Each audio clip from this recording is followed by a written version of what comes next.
Vince screwed Vince.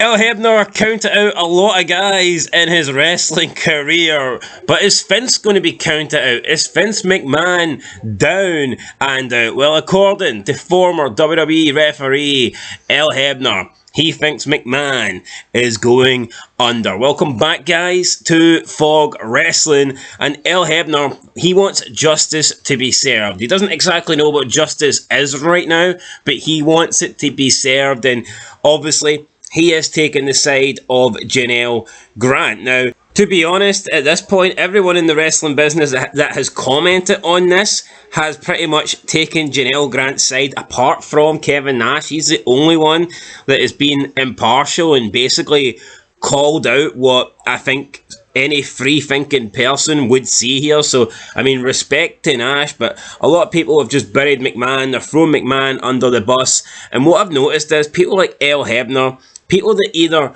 McMahon had beef with, or people that were just jobbers and did not make it in the WWE, those seem to be the people that are most vocal about this. Those seems to be the ones that are condemning McMahon and seeing him as 100% guilty, even though we don't even know the truth. You look at Earl Hebner, you look at Bret Hart, it's a bit of a coincidence that those two guys hate McMahon and they were involved in the same incident, Montreal.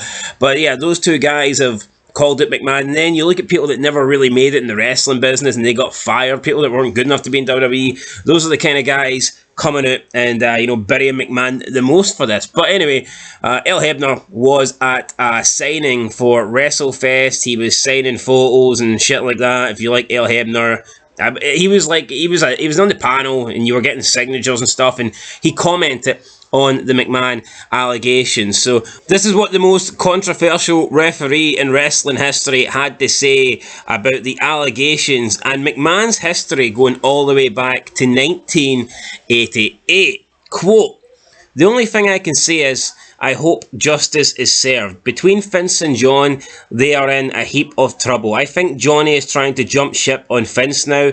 They're both in this thing together. Vince knows what he was doing. Johnny knew about what he was doing, or Johnny knew what he was doing. That's all I can say. I can say more and really bury them, but I'm not going to. I'm just going to wait and let justice be served. My next book, I'm going to bring everything to that. You're thinking the next book is going to be a jury book. I'm going to let it all out. Allegations go back as far as 1988. Earl Hebner's not that old. 1988. Because that's when I worked there. The bullshit was going on then, and it's still going on now, probably." End of quote. So, Earl Hebner saying that McMahon knew what he was doing, John Laurinaitis knew what he was doing, but I guess Janelle Grant didn't know what she was doing. That's pretty much what he's saying. It looks like a cheap plug for his book, doesn't it? It does seem like that. He's pretty much saying, I'm not really going to give anything away here, but if you want to know some little details and you want to know the nasty things that's been happening in wrestling, then buy my book. But whatever. So it's just kind of crazy that he says he doesn't know if Johnny knew what Vince was doing or if Johnny was part of it, but he says he knows Johnny knew what he was doing. So I don't know if Earl Hebner's a mind reader here. It's kind of funny that John Laurinaitis is also claiming to be a victim, but no one's going to believe him. But see, I mean, this is pretty shady for Big Earl here, because he's trying to profit off this entire allegation. You know, I mean, if McMahon and Jordan Light, we don't even know, I don't think they're guilty, right? But regardless, this guy's trying to profit off the entire scenario and trying to make these two out to be bad. Oh, buy my book and I'll tell you what really happened. I mean, let's be real, if he had any credible information or stories, would the authorities not be rapping Big Earl's door? Plus, Earl Hebner hasn't been in WWE in like nearly 20 years. Yeah. So how the fuck would he know what was going on? Yeah. This guy doesn't. All his business is Impact related. It's all speculation at this point. Then he went on to say whether Vince can get away with it this time.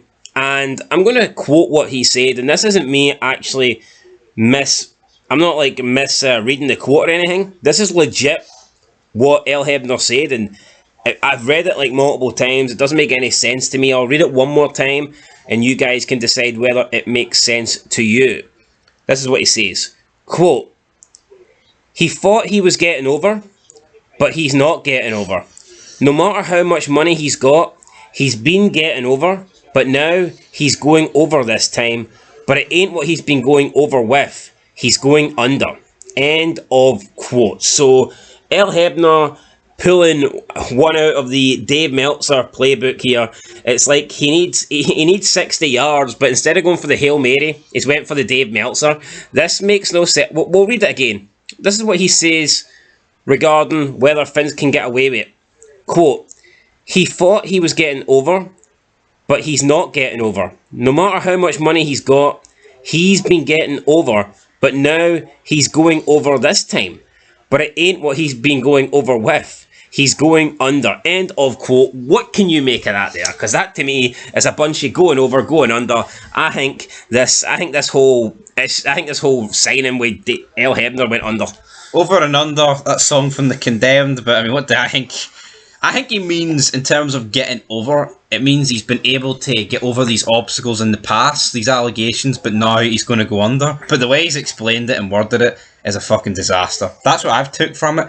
But here, he could mean anything. Like, in wrestling terms, going over means something completely fucking different than what normal people would suggest going over is. So, but for me, I think it means that he's got away with it in the past, but now he's going under.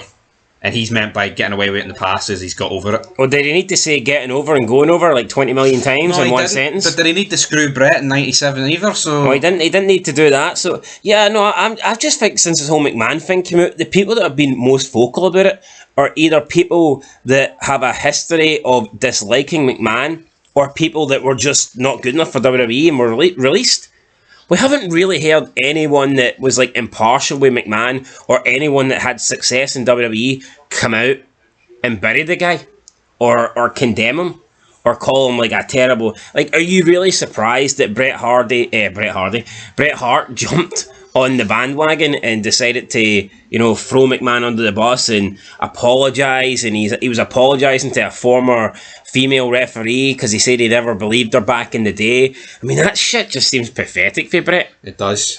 You know, I'm surprised he begged for forgiveness. What's that all about? You know, they called Vince McMahon the genetic jackhammer, and Goldberg, he uses the jackhammer, so he must have did it as well.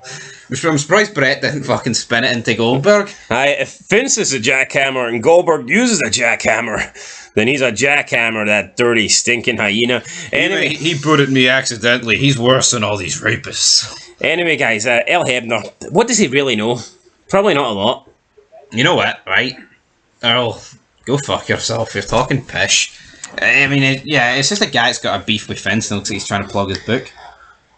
And it's kind of weird using a situation like this to try and get a cheap plug on the book. But whatever, guys, I'm not going to buy Earl Hebner's book. I'll just wait till Dave Meltzer buys it and reveals all the deets. The details, aye. Anyway, guys, that's it. Let us know your thoughts down below. Earl Hebner giving us a Dave Meltzer special. Yeah, strange one, but again, like I said, this guy's got beef with McMahon, so him coming out and like talking about McMahon this way, it doesn't, him being so negative about McMahon, that just doesn't really hold weight, you know. It's like I said, everyone that's come out so far has either had issues with McMahon or they've just not been good enough and they've been cut for WWE. We've yet to see someone that had a decent career, someone that was successful, and someone that didn't hate McMahon come out and give their thoughts on this. So yeah, I think that'll be interesting when we get that.